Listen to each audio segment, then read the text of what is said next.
বিকেলে জাতীয় সংসদে বাজেট পেশ করবেন অর্থমন্ত্রী আবুল হাসান মাহমুদ আলী। বাজেটের পেশের আগের প্রস্তুতি এবং কি কি থাকছে এবারের বাজেটে, এই বিষয়গুলো জানতে আমরা আমাদের দুই সহকর্মীর সঙ্গে যুক্ত হব, আরিফ জামাল এবং গোলাম কাদের রুবু। তারা দুজনেই রয়েছেন জাতীয় সংসদে। তাদের কাছ থেকে জানতে চাইব এই মুহূর্তের প্রস্তুতি এবং এবারের বাজেটে কি কি থাকছে।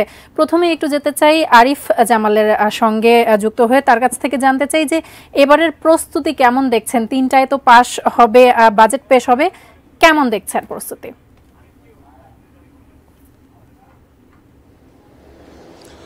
তাছাড়া ধন্যবাদ আপনাকে।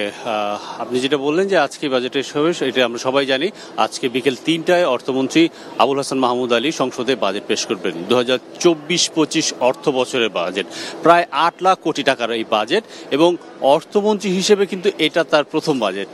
আমরা জানি যে তিনি এর আগে 5 বছর পররাষ্ট্রমন্ত্রীর দায়িত্ব পালন করেছেন। এবারে তিনি প্রথম, অর্থাৎ এই নির্বাচনের পর, গত 7 জুলাই নির্বাচনের পর আওয়ামী লীগ যে সরকার গঠন করে, সেখানে আবুল হাসান মাহমুদ আলীকে অর্থমন্ত্রীর দায়িত্ব দেওয়া হয়। তো নিশ্চয়ই তার জন্য একটা বিরাট চ্যালেঞ্জ, এবং সেই চ্যালেঞ্জ আশা করি তিনি ভালোভাবে মোকাবেলা করবেন। তো 3টা বাজেট পেশের আগে, নিয়ম অনুযায়ী বাজেট পেশের আগে সেই বাজেটটি মন্ত্রিসভা থেকে অনুমোদন নিতে হয়, এবং সেই অনুমোদনের বিষয়টি হয়ে থাকে মন্ত্রিসভার বৈঠকে। আর বাজেট অধিবেশন যেহেতু সংসদে হয়, এবং সেই কারণে সংসদেই মন্ত্রিসভার একটি বিশেষ সভা অনুষ্ঠিত হয়। দুপুর 12টায় এই সভা অনুষ্ঠিত হওয়ার কথা। ইতিমধ্যেই 12টা বেজে গেছে। আমরা ধারণা করতেই পারি যে এরই মধ্যে মন্ত্রিসভার যে বৈঠকটি শুরু হওয়ার কথা, সেটি শুরু হয়ে গেছে। এবং এই মন্ত্রিসভার বৈঠকে সভাপতিত্ব করছেন প্রধানমন্ত্রী শেখ হাসিনা। বেশ কিছুক্ষণ আগেই প্রধানমন্ত্রী তার বাসভবন, গণভবন থেকে সংসদে এসে পৌঁছেছেন। তার সভাপতিত্বে মন্ত্রিসভার এই বৈঠক হবে, এবং এখানে সংসদের এই অধিবেশনে, অর্থাৎ আজকের এই অধিবেশনের দ্বিতীয় দিনে, বাজেট অধিবেশনের দ্বিতীয় দিনে বাজেট, অর্থাৎ 2024-25 অর্থ বছরের বাজেটটি অনুমোদিত হবে। আরেকটি বিষয় বলে রাখতে চাই, ওই মন্ত্রিসভার বৈঠকে অংশগ্রহণের জন্য কিন্তু আমরা দেখেছি সকাল থেকেই মন্ত্রিসভার যারা সদস্য আছেন, এছাড়া সংসদ সদস্য যারা আছেন, অনেকে আসতে শুরু করেছেন। এবং মন্ত্রিসভার সদস্য যারা, মোটামুটি বলা যায় যে সবাই এরই মধ্যে চলে এসেছেন এবং মন্ত্রিসভার বৈঠকে যোগ দিয়েছেন। অর্থমন্ত্রীকে আমরা দেখেছি 11টার কিছুক্ষণ আগেই সংসদে এসে পৌঁছেছেন, অর্থ প্রতিমন্ত্রী এসেছেন, এছাড়া অন্যান্য যারা আছেন সবাই এসেছেন। আর এইবার সংসদ অধিবেশনে কিন্তু 30 জুন সংসদের যে অধিবেশন, 30 জুন সংসদের এই অর্থাৎ 2024 অর্থ বছরের যে বাজেটটি আজকে পেশ করা হবে, সেটি 30 জুন পাশ হবে। এর বাইরে সংসদের এই বাজেট পেশের পর এটি নিয়ে আলোচনা হবে, যুক্তি তর্ক উপস্থাপন করা হবে। সব বিষয় নিয়ে প্রতিদিন আমরা জেনেছি যে সকালে 3 ঘন্টা এবং পরবর্তীতে সন্ধ্যাবেলা 3 ঘন্টা, অর্থাৎ প্রতিদিন মোট 6 ঘন্টা সংসদ অধিবেশন অনুষ্ঠিত হবে। এর বাইরে সাধারণত শুক্র শনিবারে কিন্তু সংসদ অধিবেশন থাকে না, কিন্তু বাজেটের গুরুত্বের জন্য সংসদ অধিবেশন 12 জুন এবং 22 জুন এবং 29 জুন, এই 2 দিন সংসদ অধিবেশন বসবে। 29 বসবে, কারণটা হচ্ছে যে যেহেতু 30 জুন সংসদের এই যে 2024-25 অর্থ বছরে বাজেট পাশ হবে, তার আগের দিন সংসদ অধিবেশন বসবে। আমার কাছে ছিল এই আসলে এখান থেকে বাজেটের যে প্রস্তুতি, বাজেট পেশের যে প্রস্তুতি, সেই বিষয়টিকে আমি চলে যেতে চাই আমার সহকর্মী গোলাম কাদের রুবুর কাছে। তিনিও সংসদের আরেক প্রান্তে আছেন, তার কাছ থেকে জানবো বাজেটে কি কি বিষয় আছে, কি কি বিষয় গুরুত্ব পাচ্ছে। রুবু, আপনার কাছ থেকে শুনতে চাই।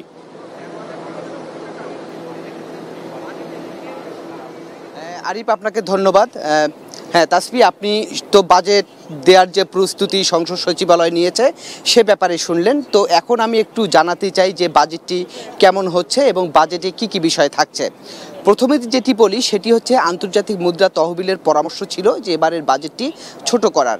এজন্য প্রত্যেক বছর যেভাবে বাজেটের আকারটি বাড়ে, এবার কিন্তু সেভাবে বাজেটের আকার বাড়েনি, অর্থাৎ বাজেটটি আগের তুলনায় বাড়ছে না, অর্থাৎ কিছুটা ছোট হচ্ছে।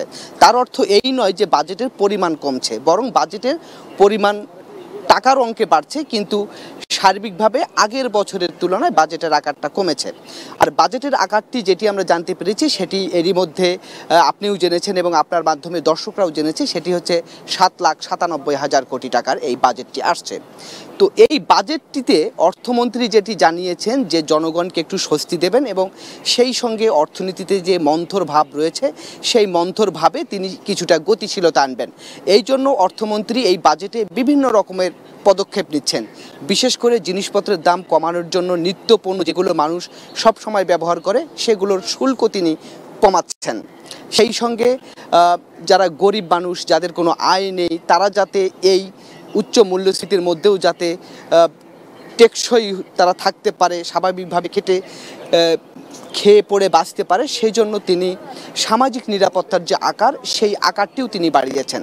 আরেকটি বিষয়, যে জিনিসপত্রের দাম বাড়ার আরেকটি বড় কারণ হচ্ছে যে ডলারের সংকট। এই ডলারের সরবরাহ যাতে স্বাভাবিক থাকে সেজন্য প্রবাসীদের আয়ে অর্থাৎ রেমিটেন্সে প্রণোদনা দেওয়া হচ্ছে, রপ্তানি যাতে বাড়ে সেজন্যও বাজেটে পদক্ষেপ নেওয়া হচ্ছে, এবং সেই সঙ্গে যে দেশীয় যে শিল্প সেই শিল্প যাতে সুরক্ষা হয় তারও নানা পদক্ষেপ কিন্তু এই বাজেটে রয়েছে। তো বাজেটের এই হচ্ছে অর্থমন্ত্রীর টার্গেট যে তিনি এগুলো করবেন, কিন্তু সেগুলো করতে গিয়ে অর্থমন্ত্রীকে আসলে যে রাজস্ব আয় করতে হবে সেটি আবার এই জনগণের কাছ থেকে তুলতে হবে, যে কারণে রাজস্ব আয়ের যে চাপ সেই চাপের কারণে জনগণের উপর একটি করের বোঝা বাড়বে। তো আসলে অর্থমন্ত্রীর চ্যালেঞ্জটা আসলে এই জায়গাতেই, তিনি কিভাবে এই রাজস্বটি আদায় করবেন এবং ঘাটতি বাজেট কিভাবে পূরণ করবেন সেসব নিয়ে। তো আমরা এখন আসলে একটু কথা বলার জন্য আমরা এখানে ডেকেছি অর্থনৈতিক রিপোর্টার্স ফোরামের সাবেক সাধারণ সম্পাদক রাশিদুল ইসলাম। আমরা একটু রাশিদুল ইসলামের সাথে একটু কথা বলবো। তো আপনি যদি একটু আমাদেরকে জানাইতেন যে আমরা তো জানি যে এবারের বাজেটটি নানা চ্যালেঞ্জ মোকাবেলা করার একটা পদক্ষেপ অর্থমন্ত্রী নিয়েছেন, তো এই বাজেটটি আসলে কেমন হচ্ছে সার্বিকভাবে এবং এখানে কোন কোন চ্যালেঞ্জ অর্থমন্ত্রীকে মোকাবেলা করতে হবে বলে আপনি মনে করছেন? হ্যাঁ রবু, আপনি যেটি বলছিলেন আমিও শুনছিলাম যে এবারের কিন্তু যে বাজেটটি আমাদের মাননীয় অর্থমন্ত্রী দিতে যাচ্ছেন মাত্র 3 ঘন্টা পরেই, সেখানে কিন্তু 3টি মোটা দাগের চ্যালেঞ্জ দিয়ে তাকে এই বাজেটটি দিতে হচ্ছে। প্রথমত হচ্ছে সামষ্টিক অর্থনীতির একটা স্থিতিশীলতা আমরা দেখতে পাচ্ছি না।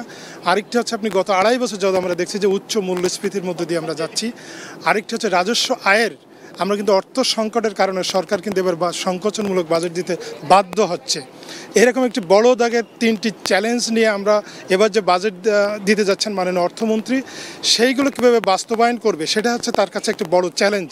কারণ আপনি দেখেন যে, তবে আমি একটু বলতে চাই যে আমরা যেটুকু শুনেছি যে কিছু পণ্যের ক্ষেত্রে, বিশেষ করে নিত্য প্রয়োজনীয় পণ্যের ক্ষেত্রে কিছু কিছু জায়গায় কর ছাড় দেওয়া হচ্ছে, মূলত সে সমস্ত নিত্য প্রয়োজনীয় পণ্য যাতে তার দামটা যাতে নিয়ন্ত্রণে থাকে। তবে আমরা ইতিমধ্যে দেখছি যে 10% উপরে আমাদের এখন মূল্যস্ফীতি। আর এই বাজেটটি যদি আপনি বলেন যে আমাদের সবসময় আমরা দেখি যে বাজেটের ইম্প্যাক্টটা কী, সাধারণ মানুষ এই বাজেট থেকে কতটা স্বস্তি পাচ্ছে, তো এই বাজেট আসলে সবচেয়ে বড় যে চ্যালেঞ্জটি সেটা উচ্চ মূল্যস্ফীতি 10% উপরে। সেই জায়গায় আমাদের মাননীয় অর্থমন্ত্রী যেসব পদক্ষেপ নিচ্ছেন, তবে আমি একটু সমালোচনা করতে চাই এভাবে যে আমরা ইতিমধ্যে শুনেছি যে আপনার কর মুক্ত যে আয় সীমা যেটা, সেটি কিন্তু এবার আর হয়তো বাড়ানো হচ্ছে না। সেটি কিন্তু আমাদের যারা নিম্ন ধনীদের উপর কিন্তু কর বাড়ানো, সেটা নিশ্চয়ই ভালো, ধনীদের উপর যেটি বাড়ানো সেটি নিশ্চয়ই ভালো, কিন্তু সীমিত আয়ের মানুষ যারা, তাদেরকে যতটা সম্ভব স্বস্তি দেওয়ার দরকার। কিন্তু এখানে একটি বিষয় যে একদিকে সরকার তো দুর্নীতির বিরুদ্ধে জিরো টলারেন্স নীতি গ্রহণ করেছে, কিন্তু এবার আমরা দেখছি যে বাজেটে আবার কালো টাকা সাদা করার সুযোগ দেয়া হচ্ছে। বিষয়টি সাংঘর্ষিক হলো কিনা বা কোন প্রেক্ষাপটে তিনি দিলেন? হ্যাঁ, ডেফিনেটলি এটা তো অবশ্যই সাংঘর্ষিক। কারণ আমরা দেখছি যে আমরা একটু স্পষ্ট করে যদি বলি যে আমরা আমাদের সাবেক একজন আইজিপি যার বিরুদ্ধে অনেক দুর্নীতি ফ্রিস্তে আমরা পাচ্ছি, সেই জায়গায় আবার কালো টাকা সাদা করার একটা যে স্কোপ দেওয়া, সেটি ডেফিনেটলি সরকারের যে বিশেষ করে নির্বাচনের একটা অঙ্গীকার ছিল, এই যে গণতন্ত্রের চর্চা, সুষ্ঠু সুশাসন, সেই জায়গায় সে ডেফিনেটলি এটা সাংঘর্ষিক। আর কালো টাকা সাদা করার যে সুযোগটা দেওয়া হয়, এখানে কিন্তু কার্যত যে উদ্দেশ্যে দেওয়া হয় যে রাজস্ব আয় আসবে, সেটা কিন্তু আসলে এরকম আমরা দেখি না। আমরা জানতে পেরেছি যে পুঁজিবাজারেও যে মুনাফার উপর 50 লাখ টাকার উপর মুনাফা হলে সেখানেও কর দিতে হবে। তো আপনি তো এমনি জানেন যে পুঁজিবাজার তো এমনি তো অস্থির অবস্থায় এবং পুঁজিবাজারে বিনিয়োগকারীরা পুঁজিবাজার ছেড়ে যাচ্ছেন, ঠিক এই মুহূর্তে আসলে এরকমের একটা পদক্ষেপ, এটাকে আপনি কিভাবে? আচ্ছা দেখুন আমি যেটি বলছিলাম যে সরকার কিন্তু অর্থের ঘাটতি রয়েছে, সেই জন্য সরকার অনেকটা মরিয়া যে যেখান থেকে হোক মানে রাজস্ব সংগ্রহের একটি বিষয়। তো সেইটা করতে গিয়ে সরকারের এই যে পদক্ষেপগুলো, এটা নিশ্চয়ই এই পুঁজিবাজারের যে অবস্থা, এটা আরও অস্থির করার সম্ভাবনাই থাকবে। তো আরেকটি বিষয় যে আপনি অর্থ সংস্থানের কথা বললেন, চ্যালেঞ্জ থাকবে। তো আমরা তো দেখছি যে অর্থমন্ত্রী তার টাকার জোগাড় করতে গিয়ে সে ঋণ নিচ্ছে, দেশি বিদেশি ঋণ নিচ্ছে, আবার পরোক্ষভাবে এই ঋণ পরিশোধ করতে হবে, আবার ঋণ করেই, বিষয়টা কেমন হয়ে গেল? হ্যাঁ, ডেফিনেটলি ঋণ করে, কারণ এখন আসলে আলটিমেটলি দেখেন যে আমাদের যে ব্যয়, সে ব্যয়টার মেটাতে হলে তো অর্থের সংস্থান দরকার। এখন বাধ্য হয়ে সরকার এটি করছে। কিন্তু আমি একটি জিনিস বলবো যে আমি একটি জায়গায় সরকারের এই যে বাজেটটির একটা সমালোচনা এরকম যে আমরা জানছি যে হয়তো ওই বাজেটের যে কর ভিত্তি, যেটা কর নেট সম্প্রসারণের কথা আমরা বলি বা কর ফাঁকি রোধ করার কথা বলি, সেইটা যদি করা যেত তাহলে কিন্তু এই যে ঋণের যে পরিমাণ সেটা কমানো যেত। সেইটা আমরা গতানুগতিকভাবে দেখে আসছি যে সেটা হচ্ছে না।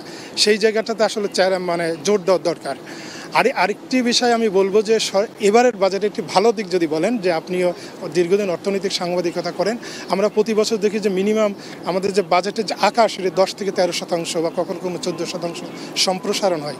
এবার অনেকটা সেটা আওয়ামীর পরামর্শে হোক বা আমাদের যে অর্থের যে সংকট সেই চিন্তা থেকে হোক, এবার আমার কাছে মনে হয়েছে যে মানে এবার যে বাজেটের যে আকার যেটি সেটা খুবই সীমিত আকারে বাড়ছে গত বছরের তুলনায়, মানে চলতি অর্থ বছরের তুলনায়। সেই জায়গাতে আমি মনে করি যে একটা যৌক্তিক জায়গায় আসার একটা পরিকল্পনা রয়েছে। তবে আমি সবসময় বলি যে আমাদের দেশের বাজেট যেটি হয়, এই বাজেটের সবচেয়ে বড় চ্যালেঞ্জ হচ্ছে বাস্তবায়ন করা। সেই বাস্তবায়নের দিকে যদি অগ্রাধিকার দেওয়া হয় তাহলে হয়তো অনেক চ্যালেঞ্জে মোকাবেলা করা যাবে।